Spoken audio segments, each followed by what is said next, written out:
Now, with this video, we'll be looking at how we can solve simple linear equations, some past paper questions. So, for the first question, we have 15 minus 4x equals to 2 times 3x plus 1. So, we're going to solve the simple linear equation. Now, the first thing we might do is to expand this bracket. So, we're going to have 15 minus 4x equal to, now I'm going to use distributive law to expand this bracket. So it's 2 times 3x, which is 6x, 2 times 1, which is positive 2. Now my next step is I'm going to be collecting like terms. So I'm going to get the x components on one side and the numbers on the other side. So this 4x is negative, so I'm going to bring it over this side. This 2 is positive, I'm going to bring it over that side. So I'll be left with 15 minus 2 equals to 6x plus 4x. Now 6x plus 4x is 10x and 15 minus 2 is 13. Now I'm solving for x, so I'm going to have to get rid of this 10 by dividing both sides by 10. So remember, the subject must be on the left hand side, so x is going to be equal to 13 over 10.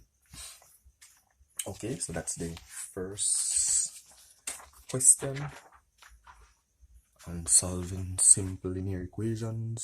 So let's say we had, for the second question, we have x over 2 plus x over 3 equals to 5. Now, this is a algebraic fractions question, but as you can see, it's an equation. For this is solve for x, where x is an element of z, so is x or z are integers or positive and negative numbers, but 3 marks. That's kind of too much marks for this simple question, but just one of those things. CXC likes to give away marks sometimes. Now, this is a fractional equational question, so what you could have done is to find the LCM for these numbers, for 2, 3, and 1, and then multiply everything by the LCM. Remember, once it's an equation, we can multiply everything by the LCM. So the LCM is 6. So LCM is equal to 6. So I'm going to multiply everything by 6. So I'm going to have x over 2 times 6 plus 6 times x over 3 equal to 6 times 5 over 1. So I'm going to be cancelling next. 2 into 12, 1, 2 into 6, 3, 3 into 12, 1, 3 into 6, 2. So I'm going to then multiply. So 3 times x is 3x. 2 times x is 2x equal to 6 times 5, which is 30. Now 2x plus 3x is 5x equals to 30. Then I'm solving for x. I'm going to have to divide both sides by 5. So 5 cancel 5. So x would be equal to 6. So 6 would be our result for this question. Moving on to our next question. So remember, we're solving linear equations. So with this one, we have 2x minus 3 over 3 plus 5 minus x over 2 equals to 3. So remember, as I said before, once it's a fractional equational question, we need to multiply everything, every component in the equation by the LCM. So for this one, the LCM is also 6. And all of these are questions that I'm working, it's possible questions. I'm going to multiply everything by 6. So it's 6 times 2x minus 3 over 3 plus 6 times 5 minus x over 2 equal to 6 times 3. So remember, bracket means to multiply. I'm going to be cancelling next. So 3 cancel, 3 into 12, 1, 3 into 6, 2, 2 into 12, 1, 2 into 6, 3. So once I've finished with our cancellation, I'm left with 2 times 2x minus 3 plus 3 times 5 minus x equal to 3 6s 18. Now what we could have done, we could have multiplied from up here, but I'm just showing all the steps related to the question. So I'm going to use distributive law to expand this bracket. So 2 times 2x is 4x. So as I said, I'm going to use distributive law to expand these brackets. So 2 times 2x is 4x, 2 times minus 3 is minus 6, plus 3 times 5 is 15, 3 times minus x is minus 3x equals to 18. So this becomes a simple linear equation from up here. So I'm going to be collecting like terms. So to remember the x components on one side, the number components on the other side. So I'm going to have x, 4x minus 3x equals to, now this 15 is positive, I'm going to bring it over equal sign, it turns negative. So 18 minus 15, this 6 is negative, I'm going to take it, bring it over the equal sign, it's going to turn positive 6. Now 4x minus 3x, that would be x, equals to 18 minus 15 is 3, and 3 plus 6 is 9. So 9 would be our answer for this question. So for the other question, I have 2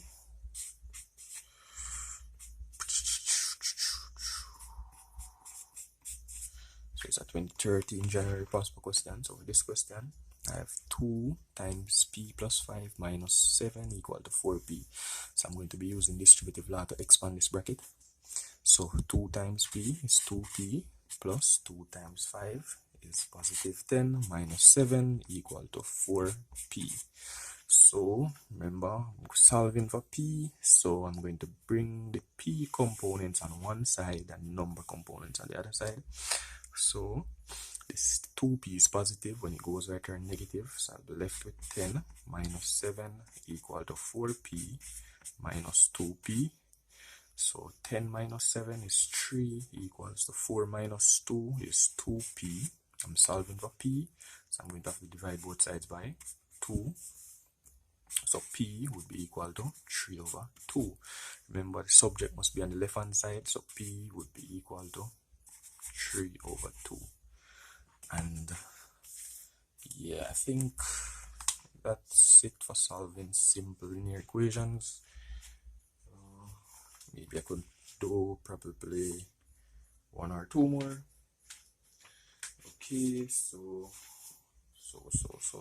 let's say we had this question. I think this was a May 2018 passport question. So we have 3 over 2y equals to 12. So I'm solving for y. So if you realize this is also a fractional component, so what we could do, multiply by the LCM. The LCM in this case is 2. So I'm going to multiply everything by 2. So it's 2, and this is just for a mark. So we have different ways in which you could solve this question. So multiply both sides by 2. We have 3y is equal to 24. We could divide both sides by 3. Y would be equal to 8.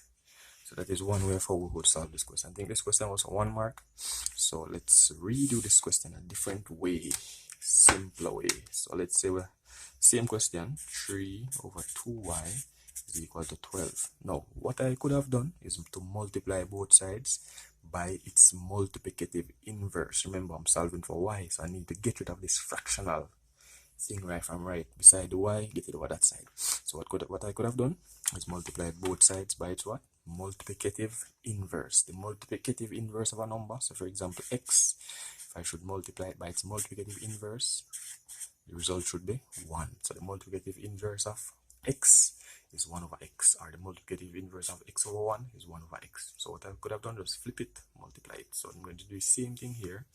I'm going to multiply both sides by the reciprocal of 3 over 2. So I'm going to multiplying both sides by 2 over 3. So remember, this is just for 1 mark. so could have solved it quickly. So 2 is going to cancel 2, 3 is going to cancel 3, then we're left with y equal to, this is 12 over 1, so 3 into 12 1, 3 into 12 4, 4 times 2 is 8. So as I said, this is just for 1 mark. So I'll be looking at one last question. This question was the 2019 May CXE past paper question. This question was for 3 marks, so let's go. Applying the same principles that I was talking about before. Find the LCM, multiply everything by the LCM. So this question we have 3 over 7x minus 1 plus 1 over x equals to 0. Now remember, we need to find the LCM for this. Now, as I said, the LCM, I thought I did something like this in the previous video. 7x minus 1 and the x, what's the LCM? No, not because the 7 minus 1 has an x and this is the LCM. No, and neither does this x is the LCM. X is 7x minus 1 is representing one number. So if x will take one number, 7x minus 1 represents a number, so x would represent another number. So for example, let's say x was 2, for example. If x is 2, we would have a half plus, no, 2 times 7 would be 14, 14 minus 1 would be 13, so we would have 13, 1 over 13 and a half, and the LCM for this would be 26. How did I get 26? Just multiply them, or I find multiples of each number, and 26 would be the lowest common number between them, between the multiples. So what I could have done to find the LCM for this is just multiply them to each other. So I'm going to multiply. So the LCM is actually x times 7x minus 1. So I'm going to be multiplying everything by the LCM. So I'm going to have x times 7x minus 1 multiplied by 3 over 7x minus 1 plus x times 7x minus 1 times 1 over x now equals to 0. You have to remember that anything you multiply by 0 would give us 0. So I could have also written x times 7x minus 1 times 0 on the other side. That would have to be included in the question, in solving the question, but I don't really have any space here. So remember, I would multiply everything in the equation by x times 7x minus 1. So if I multiply x times 7x minus 1 by 0, and I would get 0. So let's go ahead and cancel. So 7x minus 1 would cancel 7x minus 1. So I'm left with, right here, I'm left with 3 times x, and 3 times x is 3x plus, put that on this plus sign. Now I'm going to cancel x with x, so we're left with right here, 1 times 7x minus 1 is 7x minus 1 equals to 0. This is just a simple linear equation. So what I'll do, I'll be collecting like terms. So I'm going to bring this negative 1 over the equal sign. So I'm 3x plus 7x equal to positive 1 plus 0, but it's just positive 1. So 10x is equal to 1. We were supposed to solve for x. I'm going to divide both sides by 10. So x is equal to 1 over 10. So this is the result that you should have gotten in the 2019 CXE math exam for that simple linear equation. And it was for 3 marks. It wasn't that hard once I understand, but understanding comes by practicing and practicing and practicing. So that's it for simple equations, and we'll be looking at some inequality questions next in my next video.